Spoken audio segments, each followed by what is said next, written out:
Hey, what's up guys, TechTime here and I'm back again with a brand new video. So if this is your first time on the channel, don't make it your last. Make sure you subscribe to the channel if you haven't. A like would also be much appreciated, and I also want to hear your thoughts about this video in the comments below. With that being said, I'm here to share with you guys my 48-hour experience with the Motorola Moto Razr. So here's where I learned so far, and of course we're going to be talking about the design, the specs, the performance, the camera experience, and of course the display, and give you guys kind of a conclusion on how I feel about this phone 48 hours later. Let's go ahead and begin with the design itself. So beginning of material of choice, Motorola here decided to use this kind of fake leather material on the back that actually provides a really solid grip on the phone.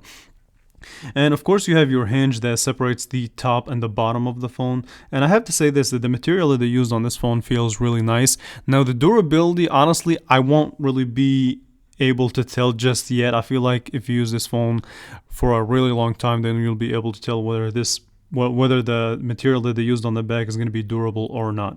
It does have this subtle curve to it also on the back, and the bottom half of the phone does have your Motorola emblem as well as the Razr logo. And if you look at the top, you get three things.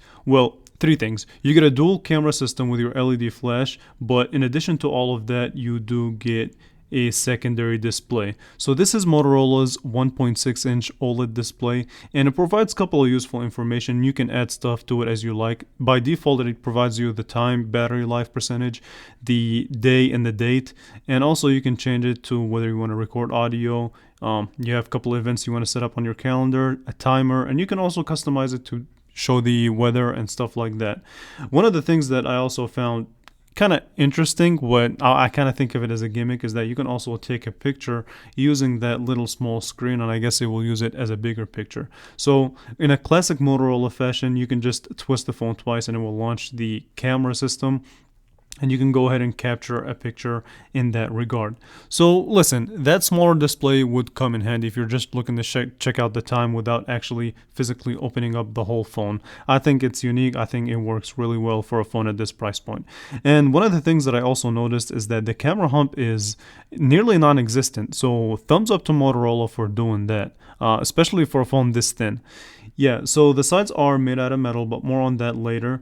And I also want to cover the fact that this hinge seems to be a very durable hinge. I didn't really have a problem with it, so it is made out of metal.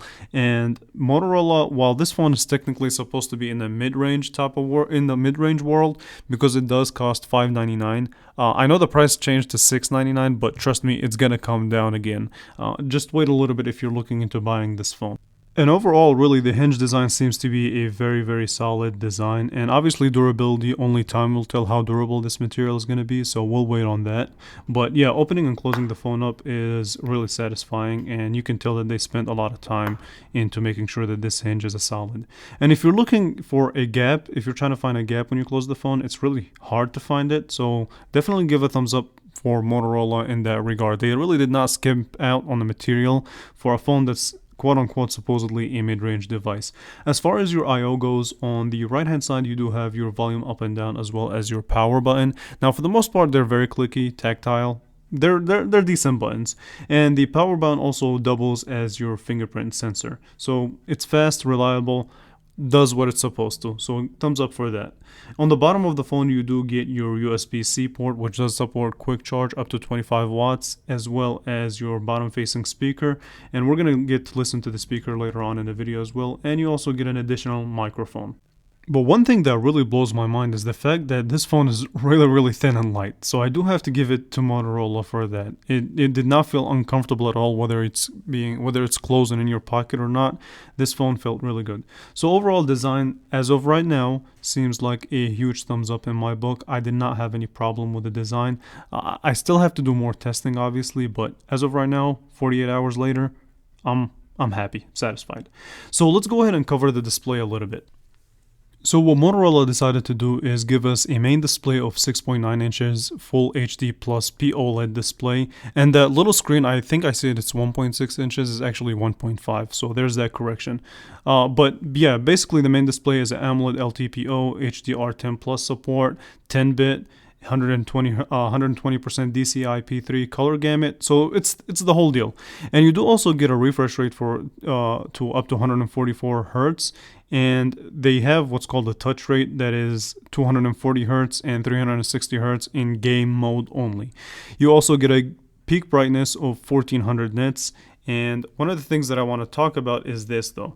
So all these numbers are great and all these statistics are really nice, the technical specs are good, but as far as my experience goes, here's what I have to say about it. It's a very, very solid display. Watching content on here did not seem like a problem, and we'll get to take a look at that in a little bit. And also when you zoom in, obviously 1080p is not the highest resolution, but it's really good enough for this phone. And one of the things that I was trying to look for is whether the kind of crease would bother me or not while using the phone. So is it visible? Yeah. Is it that bothersome? Not really. So it's visible, but if you want to look for it, you'll see it. If not, you kind of forget it's there. And watching videos on this phone really was a good experience overall. So it's a very tall display, not that wide. So it may bother some people, it may not bother the other people, but overall as an experience, I really enjoyed watching videos, browsing the web. Using this phone as a daily was really nice. Okay, so here, take a listen to the speaker and I'll get back to you guys on some words. To that answer, I can safely say yes and no to that question. So basically, as far as the design goes, I was kind of a big fan of the design just because they kept the same theme as their flagship devices. So it's very similar, very reminiscent of the S23. They matched that and they designed it very, very well. Now, is it a boring design? Is it a simple design? Yeah, of course. I mean, obviously, it's not going to be a design that stands out in today's market, but it's definitely... So here's where I'm at with the speakers. So I feel like this was a sacrifice that had to be made because the speakers are a little bit below average. They're okay, they're not really that good even though they're dual speakers. I feel like because this phone is really thin, better speakers were just not an option. Or maybe they were, but they wanted to save some money. It's whatever though. It's still pretty decent. Okay, so now let's go ahead and switch the topic of conversation and talk about the camera experience with this phone. So we have a dual camera sensors. We have a 64 megapixel main sensor at f1.7 aperture, optical image stabilization, supports laser autofocus and all that fun stuff. And you also do get a 13 megapixel ultra wide sensor. And obviously,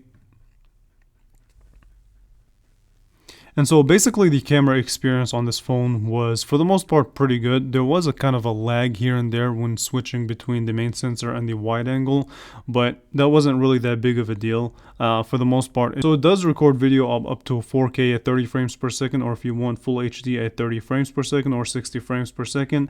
And the front facing camera is clocked at 32 megapixels. As far as the camera experience and the pictures that it takes, they seem to be very decent. Again, this phone is just not going to win any awards when it comes to the camera experience. Alright, so now let's go ahead and flip the page and talk a little bit about the performance of this phone. So here's a quick rundown through the spec sheet. So you do get the Qualcomm Snapdragon 7 Gen 1 processor, and it is octa-core. And you also get 8GB of RAM, 128GB of storage, as well as a 4200 mAh battery that does support 30 watt of turbo power, is what they call it. But basically, essentially, that's fast charging. And you do also get 5 watts of wireless charging as well. So as far as my benchmark scores, so this phone did not really, it's not going to win any awards in the performance aspect because at the end of the day, this is a mid-range processor. So 1007 in the single core department and 2725 in the multi-core department. And if you think about it as far as where this stacks, you can think of it as a phone that performs as fast as the Galaxy A54. So yeah, if you're familiar with that phone, then you'll know how this phone performs. But basically, from my personal experience, this was, as far as I'm concerned, a good performing device. So very fast at the tasks that I throw at it, from opening apps, closing them, browsing the web, switching between apps. So the 8 gigs of RAM do come in handy. And even my experience when it came to gaming was pretty solid overall. I did not really have any big problems with light titles. So that's a thumbs up in my book. As far as I'm concerned, the performance on here is really good. But the main issue that I have, obviously, is going to be battery life. Battery life in general was decent. It wasn't nothing crazy. So take that information and do with it as you wish. Overall, my conclusion is this. This seems like a very important device, not only for Motorola, but for the smartphone world so far. So to bring the flip designs and this kind of new aesthetic to the mid-range world, I think you're introducing kind of new customers to these phones. So that's always a thumbs up, and the full review is coming really soon. The camera review is coming really soon, so stay tuned for that. And with that being said, I want to hear your guys' thoughts. Leave it in the comments below, and I want to thank you all so much for watching. See you guys in the next one. Thank you for watching.